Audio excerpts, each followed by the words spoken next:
On here, I'm gonna try to.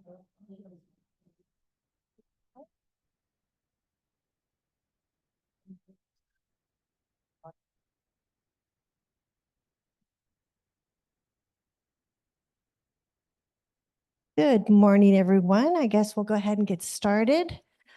People on Zoom, you are muted, so please stay muted. At the end, at questions and answers, put your questions in the chat and I will monitor that for you. If you're in the room and you have a cell phone, if you could please silence, it would be greatly appreciated. Dr. Khan is here and he's going to introduce our speakers for today. Good morning, everybody. It's May 1st, so I'm sure you have done a lot of labor today. Anyway, let's move on. So today, our topic is Baha'i faith, and we have two excellent speakers who will be talking. I don't know how they're going to do it, but they will. Yes. And we are really, really fortunate to have these two, the Dr. Michael Bannister and Judge Samuel Stafford. Now, Dr. Bannister is an emeritus forestry faculty from the University of Florida, where he specialized in agroforestry and distance learning. He lived and worked in Haiti for many years, assisting in small hillside farmers plant trees as a cash crop, and was a Peace Corps volunteer in Guatemala in the 1970s. He and his family have been in Gainesville since 1986. Well, now we come to Judge Stafford. Judge Stafford, the best part about him is he's my neighbor. And Judge Stafford was born in Louisiana, went to early school there, then came to Tallahassee. From Tallahassee, he went to Duke. From Duke, finally, he realized the best place for him is to be a gator rather than a devil or whatever those are called. So he is currently a professor in the Levin College of Law, and he serves as the 8th Circuit Judicial Hearing Officer for a 6-county area of North Central Florida. For several years, until the ravages of the pandemic hit, Sam Stafford conducted life skill courses at the Alachua County Jail. Sam is married. He and his wife, Harriet, have 4 children. They are all members of the Gainesville Baha'i community. The family engages in many community-based endeavors that serve to educate, motivate, and activate each of us to contribute to the betterment of the world, a world of brotherhood, unity, peace, and justice. Okay, I give you Mike and Sam.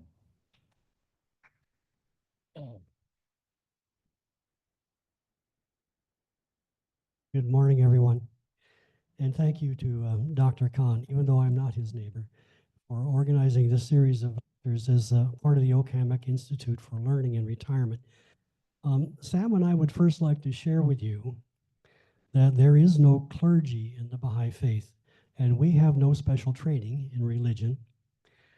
Sam's a lawyer, as you heard, and a hearing officer of the courthouse and a UF professor. I'm a forester and a woodworker and retired UF faculty. So what we present here is our own interpretation of the faith and should not be taken as authoritative. Our sources for the following slides are a series of YouTube lectures by Dr.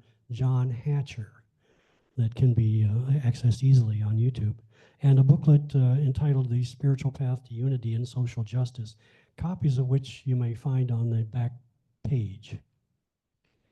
Am I speaking too loudly? Oh, okay. There's an echo, okay. All right, so I only left about 6 of them back there, but anyone that's interested is invited to take one. So we took our sources from there and the Baha'i World News Service and our own Baha'i studies and experiences. You may feel that we treat fairly superficially the topics that are shown on the slides, and you would be right, because each one of them could probably be a series of lectures in themselves. But here we go. This is just a brief overview, and so we'll get started.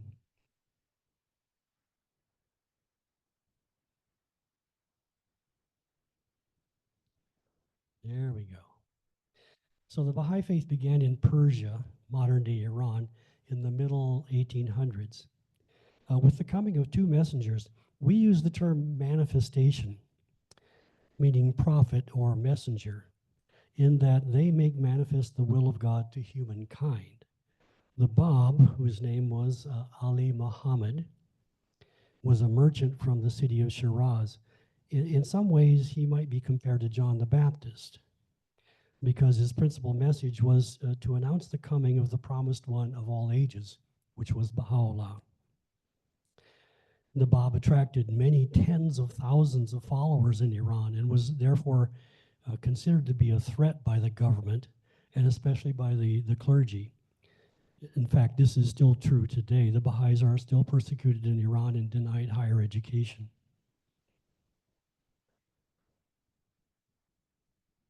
Oh, sure. Okay. Sure, I'll try to slow down. I'm in my Albert the Chipmunk mode, apparently. Yeah, we'll turn it down. Okay, so so I was saying the Bab was persecuted for his beliefs in Iran, and about 20,000 of his followers were executed. The Bab himself was executed by the government in 1850. So as you can see, he died as a young man. It looks like he was about 31 when he was executed. So Baha'u'llah, still too fast? Okay.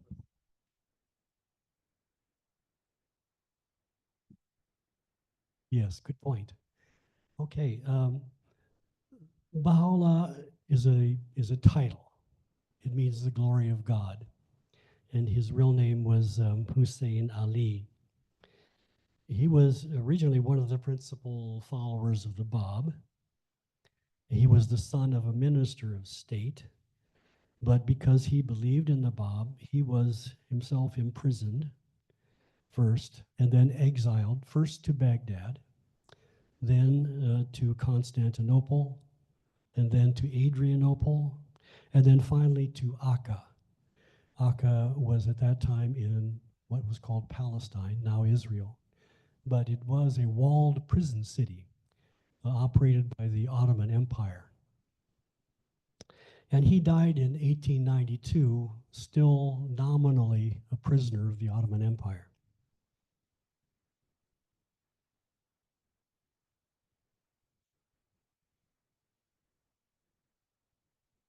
Not yet. Oh, okay. Well, I thought you might like to see where the two manifestations of God are buried. On Mount Carmel is the shrine of the Bab. And that's what we're looking at right now. And actually, you can see my son behind those words walking away from it. We took this picture in 2008. That's Rashid, my boy. So here's the shrine of the Bab on the slopes of Mount Carmel at the spot where Baha'u'llah indicated that it should be built. And this is also a good time to mention that Baha'u'llah had a son whose name was Abdul Baha. He's also buried there, and we're going to be speaking about him later. Abdul Baha happened to be the successor of Baha'u'llah as specified in Baha'u'llah's will and testament. I'm just going to make a check. Is my speed getting a little more civilized at this point? Is it okay? Okay, good. Thank you for the feedback, by the way. Very helpful. All right, and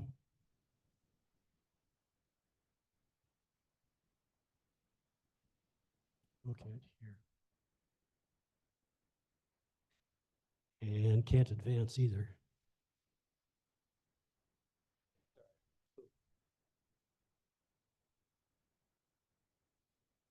Yeah, I'm trying to advance, yeah. Okay, and here's where Baha'u'llah is buried. It's not far from the city of Akka, present-day Akka. And Baha'is consider this to be the holiest spot on earth and the point that we face when we say our obligatory prayers. And because Baha'u'llah died a prisoner in that region, the world center of the Baha'i faith is located in Haifa, Israel.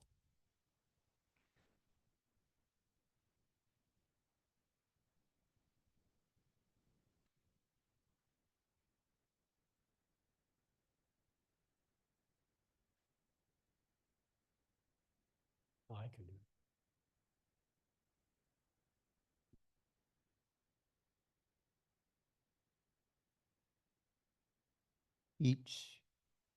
These are the foundational beliefs and teachings of our faith.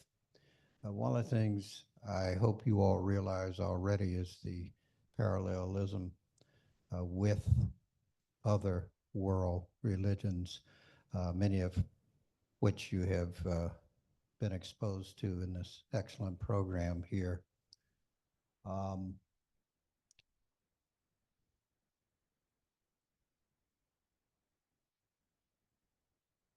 First, no, I think they're supposed to be. These are the, as I said, foundation beliefs and teachings. First of all, there is one God. And the quote to go along with that is that the peoples of the world, whatever race or religion, derive their inspiration from one heavenly source and are the subjects of one God. I think another, there are a couple of them they're supposed to, there we are. Another foundation and basic belief of our faith is that we think there's one human family. We are all members of one human family. And something to bear in mind that beliefs of the Baha'i faith and many religions, hopefully, practices that there's one unfolding religion, that religion is meant through God's grace to all of us to meet the demands of ever-advancing civilization. So one God, one human family, and one unfolding religion. Now,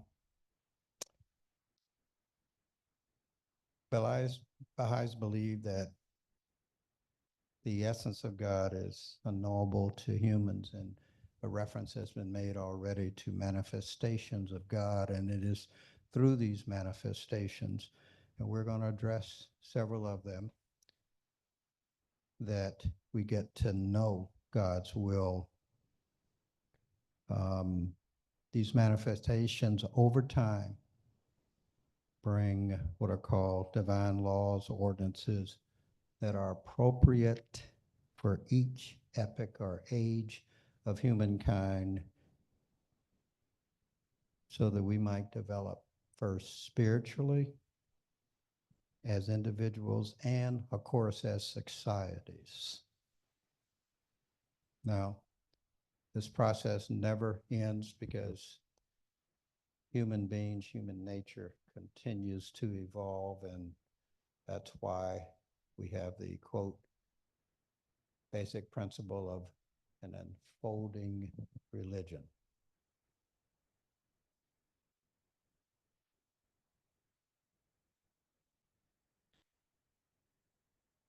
Oh, all right. Here's a graphic that represents what we call progressive revelation. Since there has only ever been one God, our creator, we consider that there is also only one religion of God. His will is revealed progressively in each age with a message that corresponds to the needs of humanity at that time. You could compare this to grades in school, where each teacher provides the students with content appropriate to their age and maturity. Baha'u'llah tells us that the next manifestation will not come before a full 1,000 years. In other words, Baha'u'llah himself is not the last manifestation of God. It's a process. It will continue.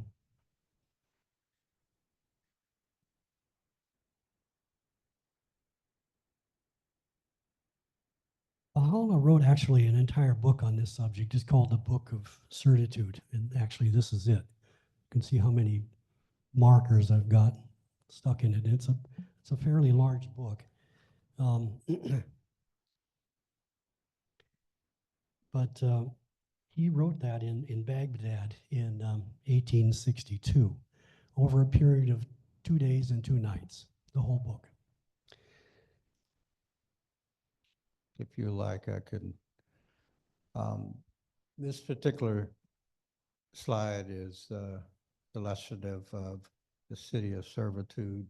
We have highlighted some of the more important aspects of the slide taken from Baha'u'llah's book of certitude.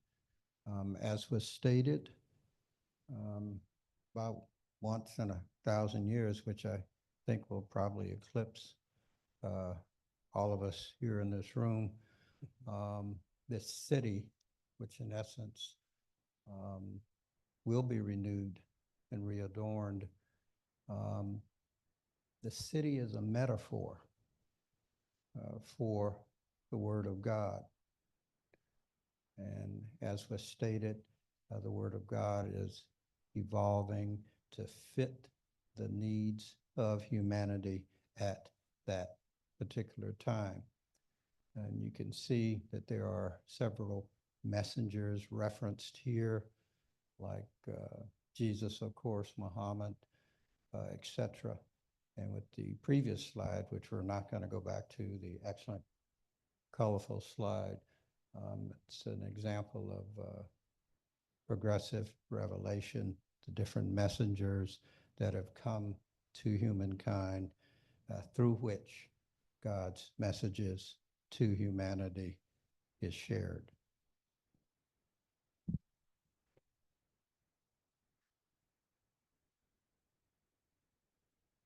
In Baha'u'llah's Will and Testament, we mentioned previously, he specified that his eldest son, Abdul Baha, was to be his successor and the only authorized interpreter of his writings.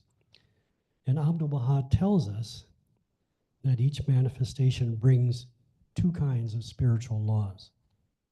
The first kind might be called generally the golden rule. Okay,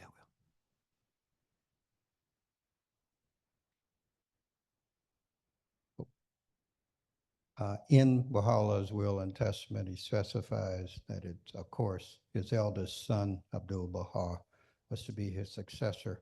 But the first type of law is, and this is important, changeless spiritual law. All messengers, in essence, address spiritual law for humanity, which is changeless. There are 2 parts. First, as was stated, spiritual, and then, if I could, yes, that's right. This changeless spiritual law, fortunately, is consistent. That's why the saying in all religious traditions that God never leaves humanity alone is so true, because this aspect is always with us. And every religion has a version of the golden rule, if you read the books that are revealed.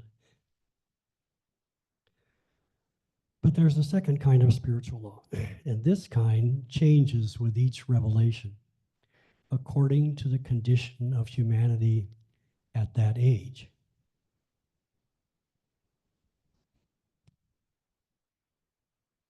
The second part, and I'll just read this, of the religion of God pertains to the material world.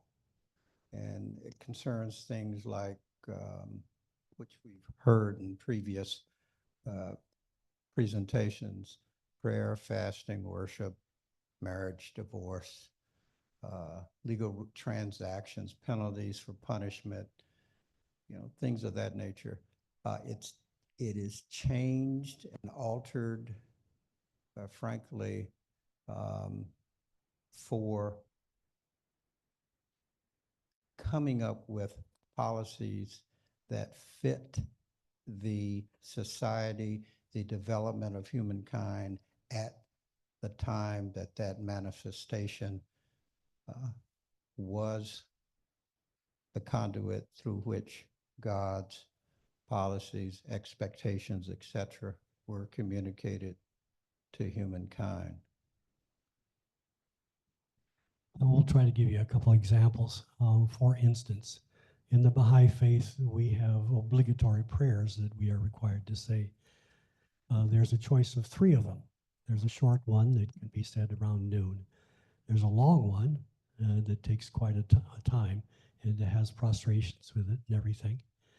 And that can be said at any time. And then there's a medium one that's said 3 times, and we have our choice. And Sam, I think you wanted to say something about the marriage laws. Yes.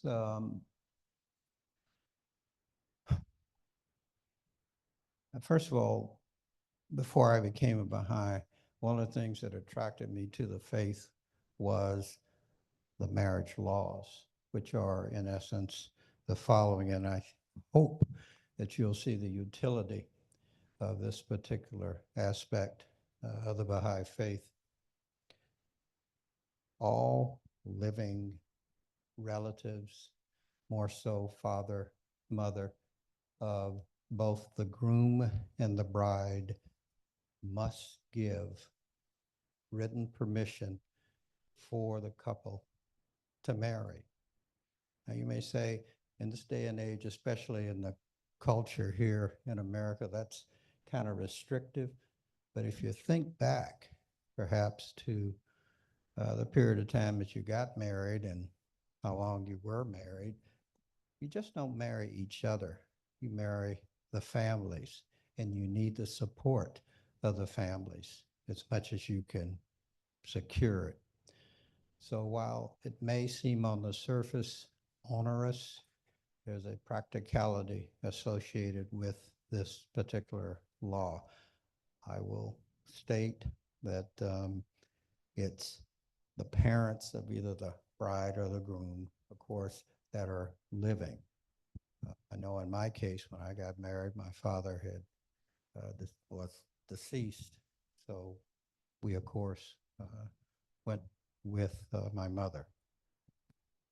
Yeah, and in my case, I was living in Haiti, and my wife's parents lived in the Ivory Coast. Well, they wanted me to come over there to see me so that they could give permission. So we had to fly to the Ivory Coast. My parents in California had to send their written permission to the Ivory Coast, to the local spiritual assembly of Abidjan. And her parents graciously gave permission, and it was an expensive airplane ticket, right? I had to pay for both. I already had the engagement. Fortunately, they said yes. It's worked out quite well, actually. And there are other interesting laws too, but we'll just, for the sake of efficiency, go on. We're happy to take questions about this At the end. at the end. So here are some of the basic teachings brought by Baha'u'llah, and we'll just alternate reading these. The oneness of humanity. Independent investigation of the truth. Elimination of prejudice of all kinds. Racial and social justice. The nobility of each human being. Equality of women and men. The harmony between science and religion. The importance of universal education. Spiritually guided solutions to economic inequality.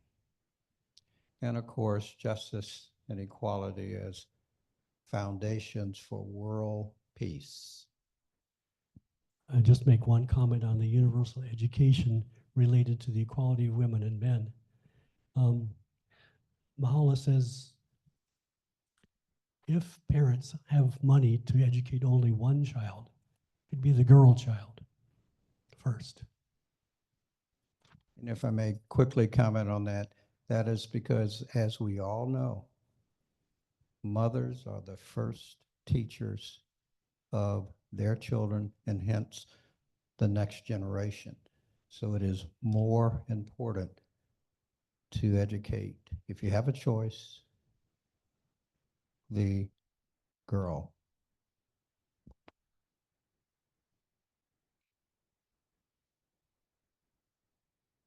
Well, data on how many Baha'is there are is really difficult to determine with any accuracy. I've sort of compiled numbers from various sources here. This may, the difficulty might be because the decision to become a Baha'i,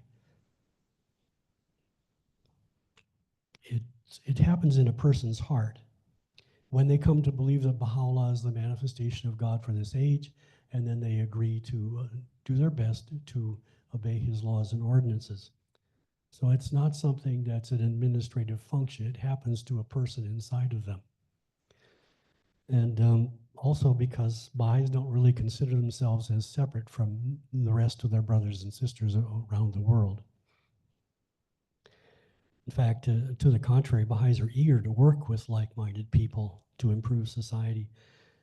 These data are taken from various sources, one of which is the Association of Religion Data Archives, the Baha'i World News Service, and Wikipedia, and a couple of others, but we'll just read through what we have here. If I can see the top one. Thank you. Since 1892, the faith has spread to more than 190 countries and 46 territories. Now, roughly, and these are rough figures, please, approximately 5 to 8 million Baha'is from approximately 2,100 tribes, nationalities, and races. And we'll get into that a little bit more after we finish these stats here.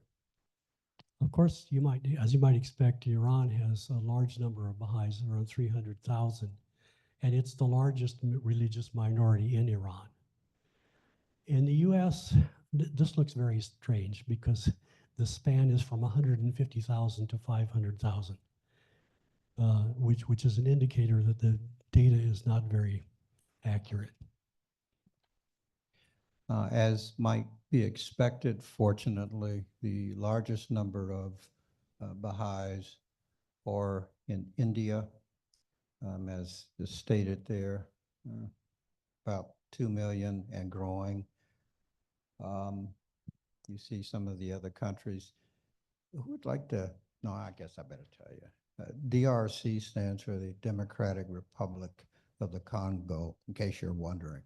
Not political, Democratic Republic of Congo. Yes, those are the absolute numbers, but as the largest percentage of a population, you'll find that in the Pacific Islands and the Caribbean island states, Belize, Bolivia, and Panama is the largest percent of population being Baha'is. I guess there's one island in the Pacific, part of the Marshall Group, I think, Naura, I think it's called. The population is about between 7 and 8% Baha'i. Fortunately, the writings of the Baha'i faith, as you see, have been translated into quite a few languages, 800 to be exact. I want to touch on something very quickly in case you're wondering, or even if you aren't wondering, I'm going to tell you. A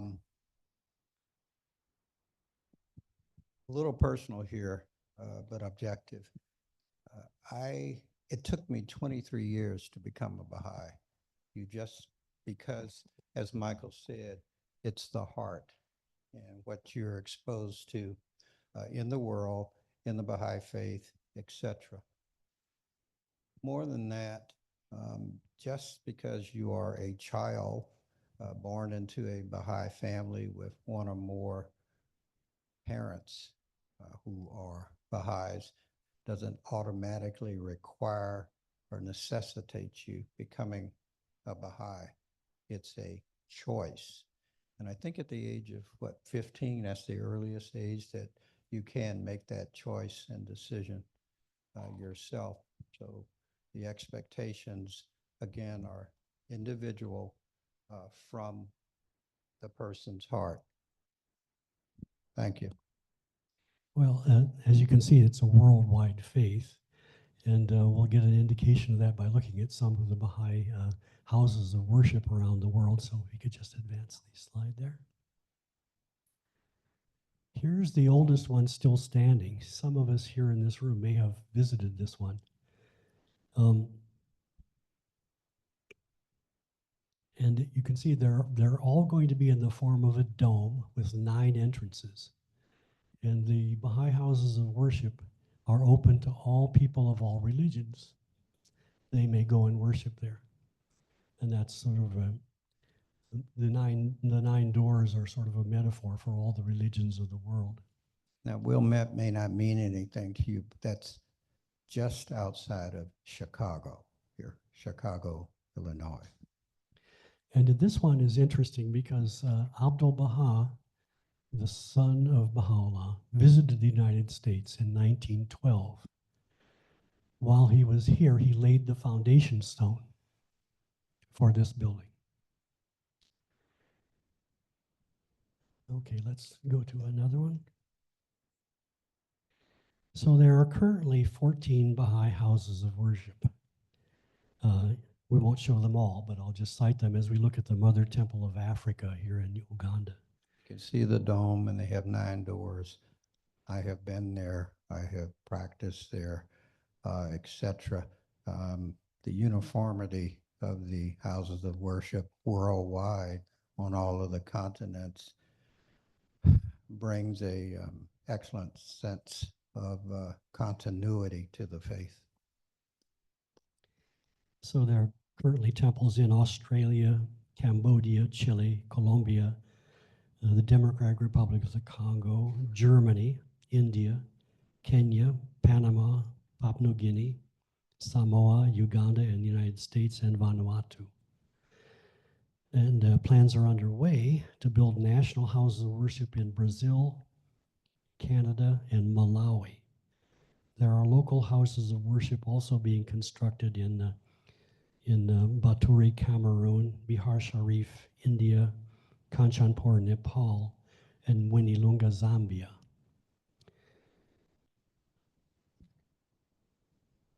Oops, I think you missed one. Go back. Yeah. Yeah, this is the Lotus Temple in India, outside New Delhi. And this one, of course, is visited by millions of people every year. Yes, please. And this is one of the newest ones. This is in Santiago, Chile. And you can see it's a dome again, as Sam pointed out, with 9 entrances. But the dome is comprised of 9 sails. Of course, it's a maritime nation. So, you know, the Baha'i faith, the purpose of the Baha'i faith is to unify the world, but not to become identical. So we respect, love, and count on the cultural diversity.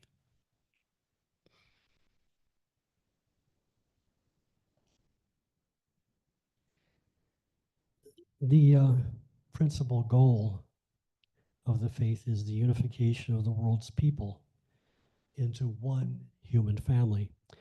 There are no denominations in the Baha'i faith, nor we believe will there ever be. We are protected against this by the covenant. There have been small attempts, it's true, at division by some misguided individuals, but they have all failed.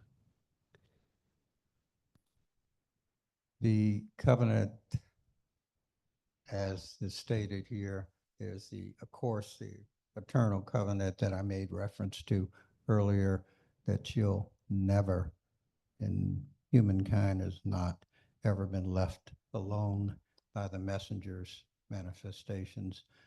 Um, that's the eternal covenant. The greater covenant is between every manifestation of God, and you've seen references to that in earlier slides, and fulfilling the promise, quite frankly, that there will be manifestations from God to humankind as humankind progresses. Hopefully progresses, not regresses. And then what is called the lesser covenant that, frankly, the followers, humankind, will accept his appointer successor. Unfortunately, when I teach, I don't have a mic or anything. I just broadcast, but I'm not used to these things.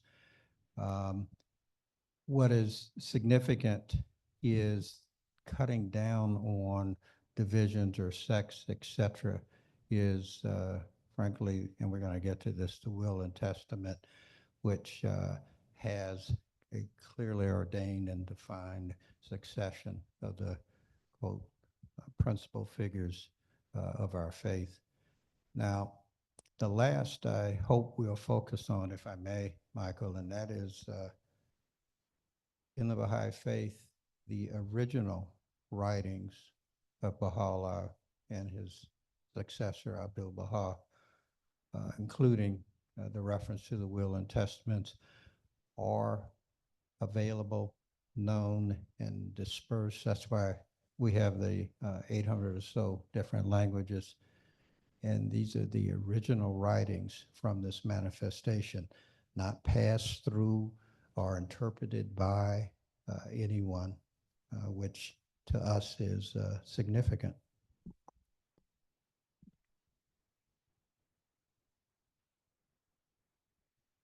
So here's a photograph of Abdu'l-Baha. Now, Baha'u'llah, in his will and testament, as Sam said, he named Abdu'l-Baha as the center of his covenant, which means that all Baha'is should turn towards Abdu'l-Baha as the only authorized interpreter of Baha'u'llah's teachings. Abdu'l-Baha himself was not a prophet, not a manifestation of God, but he was the exemplar and a model of how to live a spiritual life in a material world. And he also wrote many books and tablets and visited the US in 1912. He was here for 239 days. Interestingly, the friends in Europe wanted him to book passage on the Titanic. He said, no, I'll take the Cedric. So he came over on the Cedric. Abdu'l-Baha himself, in his will and testament, appointed his grandson, whose name was Shoghi Effendi, who was an Oxford scholar. He went to Balliol College, I believe, in Oxford.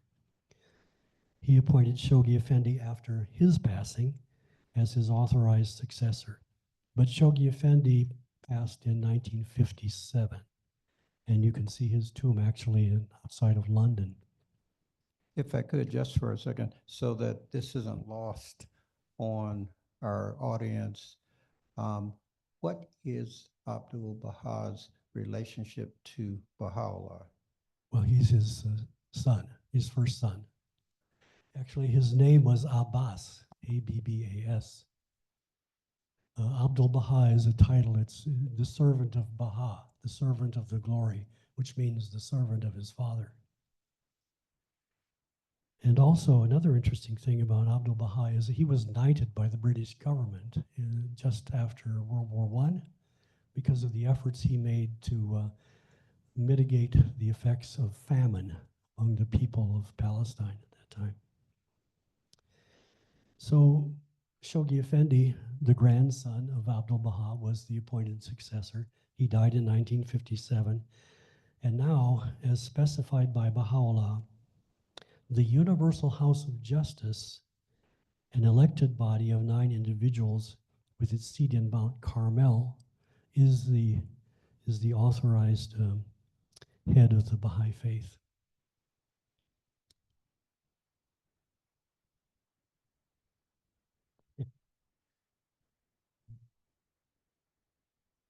I think we missed one.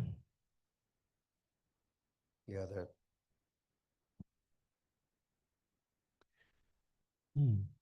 Oh, no, you're right. Right, You did it's that me. one. It's me that missed one. The administrative order is the one. That's right. You were correct in the first Yeah, this place. is I'm it. sorry.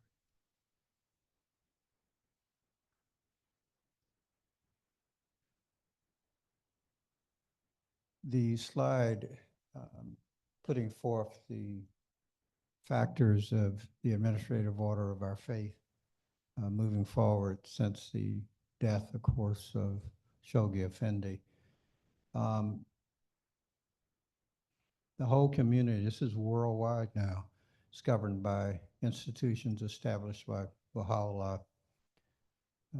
The administrative order, and this is a little unique here, is comprised of elected and appointed institutions at local, national, and international levels. There are, first of all, spiritual assemblies. We here in Gainesville and in Alachua County have 9 members who are elected annually without any type of politicking or campaigning or anything of that nature, drawn from the Baha'i community, members who are, of course, in good standing to address on the local level all administrative, financial, other aspects of the Baha'i community, and by expansion, even embracing the society and community in which we live.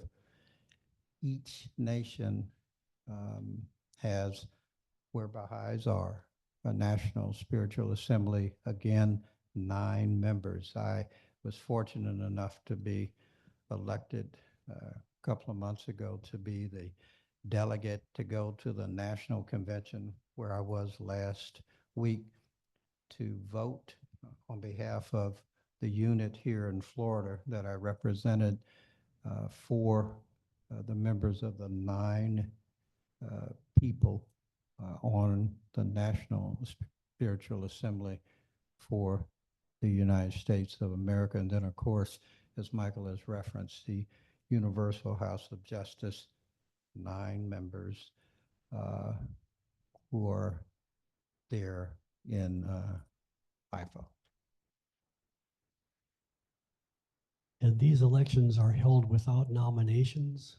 There are no campaigns. They're conducted by secret ballot, and collective decision-making are the hallmarks of the Baha'i administration. In other words, in an atmosphere of prayer, people sit down and think to themselves, who are the 9 people who would best serve? And then they write down 9 names. And those 9 people who got the most votes are the assembly, and they agree to serve. And that's the way it works. In fact, there are no individual Baha'is having authority or leadership. Only the decisions of the elected institutions are authoritative. Even the individual members of those institutions have no authority or special status.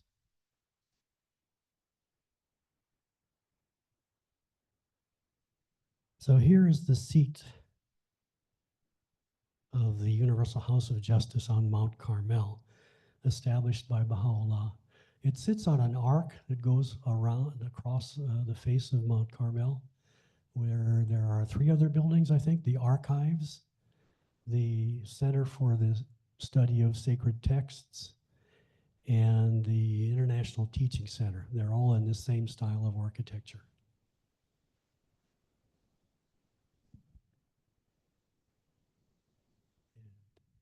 Also, here's a photograph that shows you the Baha'i terraces that go from the top to the bottom of Mount Carmel.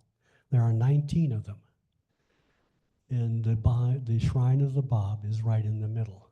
So there are, 8 above and 8 below, or whatever the arithmetic comes out to be. And the next slide is this is the same, and just a little more in focus.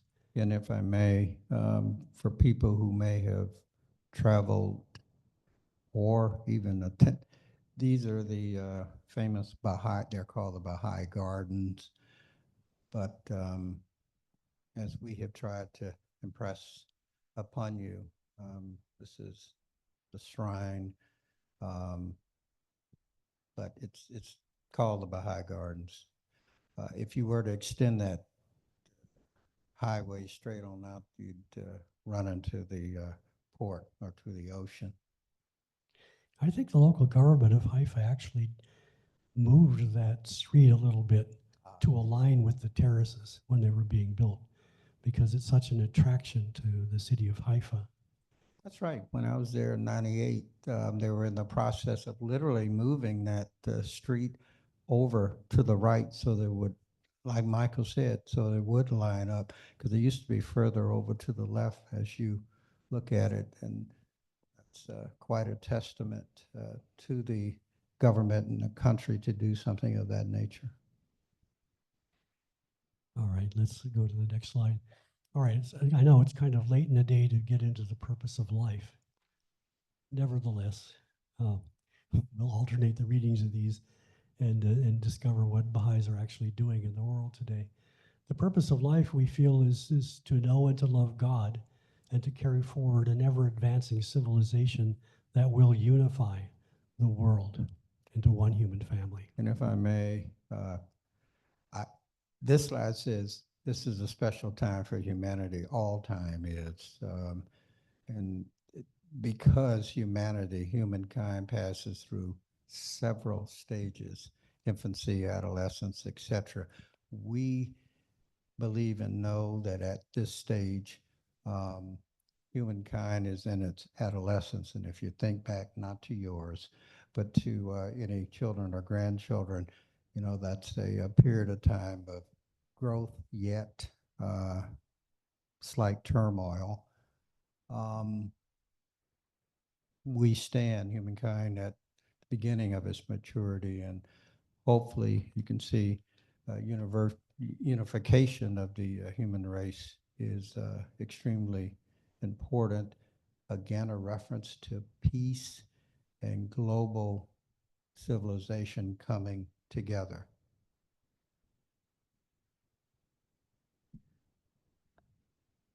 And the two separate processes, the one of disintegration, the other of integration, are propelling humanity forward.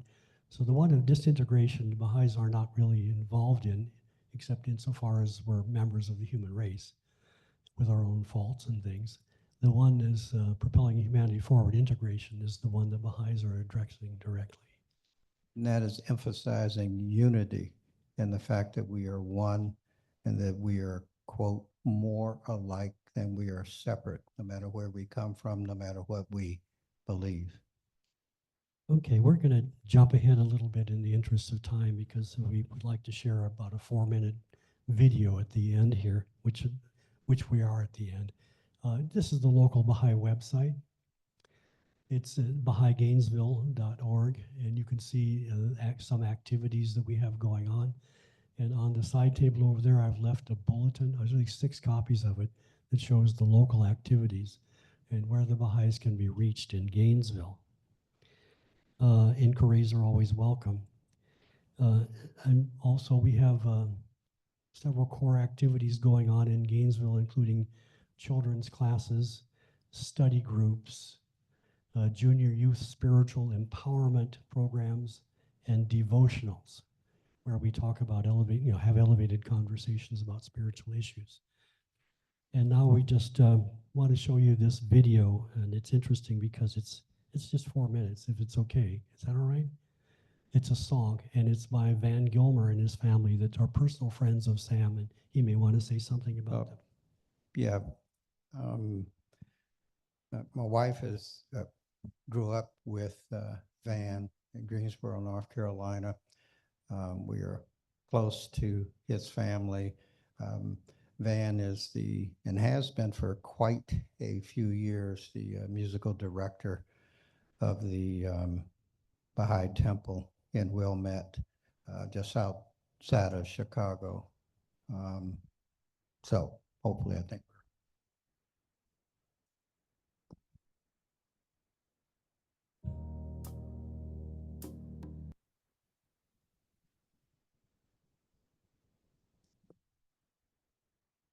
And while that's hooking up, on the back table, Michael and I, of course, my wife put together these little packets that take and share with friends, neighbors, etc. Stickers. Friendship with every race on earth. Your thoughts, spiritual and positive, will spread. It will become the desire of others. That's Van. Growing stronger and stronger until it reaches the minds of all men. If you desire with all your heart friendship with every race on earth. Your thoughts, spiritual and positive, will spread. It will become the desire of others, growing stronger and stronger until it reaches the minds of all men.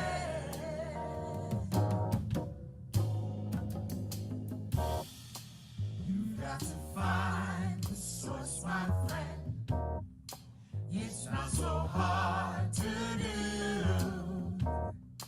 You've got to find the source, my friend. It's all left up to you. There is an answer.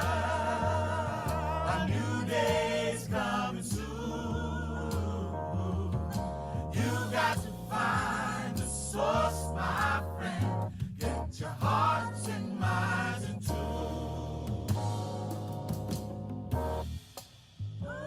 We have come this far. We have come this far. We have come this far. We've come this far. We have come this far. We have come this far by faith. There is an answer. A new day's coming soon. You got to find the source, my friend. Get your hearts and minds in tune.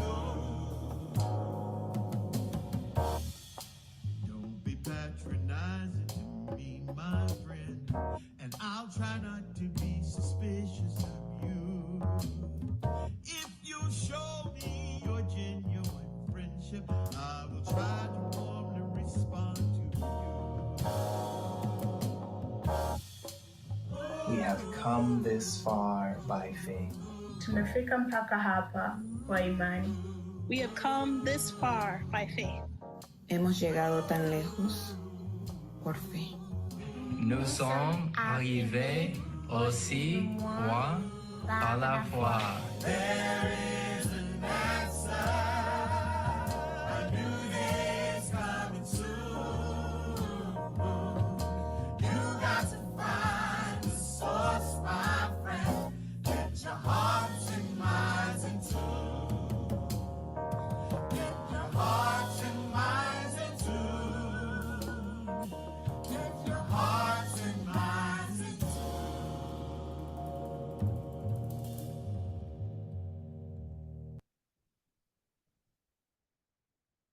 Thank you, friends. Thank you all, both here and on Zoom. Thank you.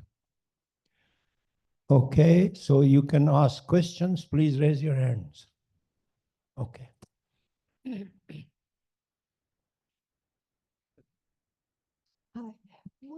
What is the significance of the number 9 in the faith? Why number 9? 9 entrances, 9. Yes, I'm not really sure. It represents perfection, I believe, but there is some significance. But as a forester, I can tell you the significance of 9 trees, but not of this, I'm afraid. As for me, I went to law school because I was poor in math, so I can't answer that. Okay, so now there is a question here. These two questions.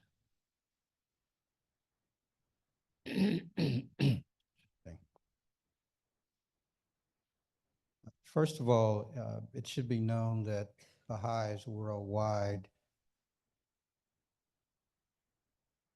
adhere to the laws of the countries that they are a part of. One of the things that our faith does is not proselytize, not attempt to change people's views and laws, so to speak. The sanctity of life, as you have seen throughout our presentation, is very high. So that's my answer. Next one. Afterlife. Question about? Oh, yes, absolutely. In fact, I would say that the emphasis would be on this is a for life, that our true reality is our soul. And that this stage, it's just like, you know, Francis of Assisi said, I'm riding brother ass until he drops. So at the passing, we enter into our reality, and our job here is to build our spiritual virtues with which we will be operating in the next world. Okay, the other question is, what are Baha'i worship services like? And I had the same, I was going to ask the same question, because you mentioned at one time that you're facing the center. So, and there are 3 regulars. So would you please elaborate? That reference goes to, of course, to the obligatory prayers facing east for our prayers. It's just that it's part of our, let me see if I can,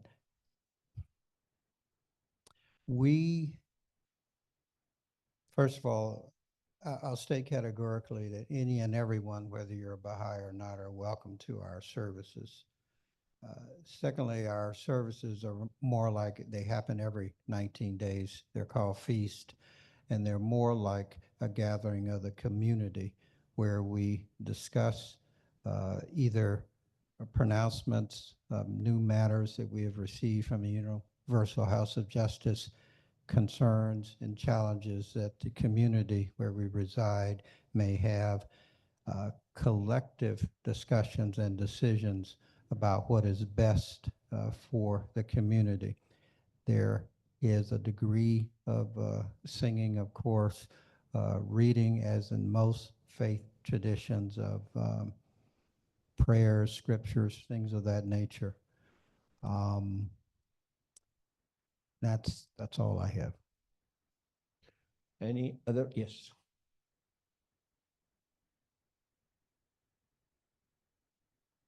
I think you mentioned that it was invented or created in Iran, or what used to be Persia.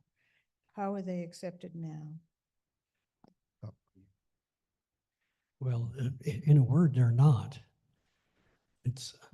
I'm not sure if it's actually illegal to become a Baha'i, but you can't really do anything. My own father-in-law, my wife is from Iran. She was raised in Greece, and her father was living in Greece, and when after the revolution, all his property was confiscated. The Baha'is are not allowed to go to university. When my in-laws were living in Africa, their passports were not going to be renewed because they're Baha'is, and they therefore had to become United Nations refugees. To make it more stark, Michael has been very kind. Our cemeteries have been bulldozed. All property has been confiscated by the state. Baha'is in Iran, the birthplace of our faith, Baha'is are severely persecuted. And I'm just not talking about calling names. I mean, imprisoned. I'm not going to go so far. Well, That's about as far as I can go, but severely persecuted. And it's very devastating. No education, nothing, no ownership of business, etc. Okay, go ahead. Yeah, your comment just then sort of relates to a two-part question I have. I'm not so sure that I would necessarily buy the idea that we're entering into a period of maturity with what's going on around the world. Even if you go back 80 years, 100 years, 200 years, I wanted you to explain a little bit more about what you meant by that, what you see as the proof that we're entering into a period of increased maturity. And second, how does your faith square with what's going on in the country when you listed all of the things, the tenets, about your faith, which I find very, very similar? You know, Saeed has put together a great program here, and we've learned an awful lot. But one thing I see is the similarity and the threads that all religions seem to have. So that's my two-part question. One is comment on the maturity comment. And then secondly, what is your faith doing to push back, if at all, against what I'm going to say claim is evil going on in this country? Well, I'll start first as best I can. As with most segments of society, no matter what religion, it does boil down to the individual. So as Michael put up there, and you can see on our newsletter, there's several activities that we're doing in terms of either training, encouraging members of our faith and the general community to, quote, from a non-political standpoint, to be more active and, in essence, to be exemplars of what citizens, human beings should be, not only to their nation, community, but to each other. I'm sorry. Do you have anything else? We're trying to get as many of them. What was the other question that you had again, sir? Mm-hmm. Yeah, I've got that. That's easy. Maturity, infancy, adolescence, etc. Those are metaphors. And as has been consistent with our presentation, and when different manifestations of God come in the period of time between it, approximately 1,000 years, that is to give us a hopeful metaphor. You're right. The way things are going now, you wouldn't say anyone's mature, even approaching maturity. Thank you. Yes.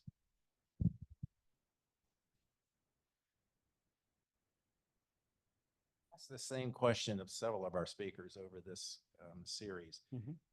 I don't understand why religions, churches, leaders of faith are shying away from politics, because politics is affecting people's lives and so religion and leaders in religion and churches, it seems to me, that's what they would want to stand up against the evil.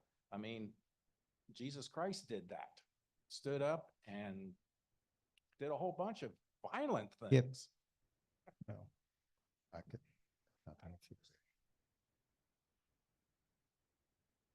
Yeah, let me see. Baha'is do not engage in partisan politics. The actual problem is the spiritual condition of individuals and society. And that is what the Baha'is are addressing. As far as the evolution, I think it's more that we're in a period of the end of adolescence. You know, if you remember when we were teenagers, that was a very troublous period of our lives. That's what I see more than the evolution into maturity yet.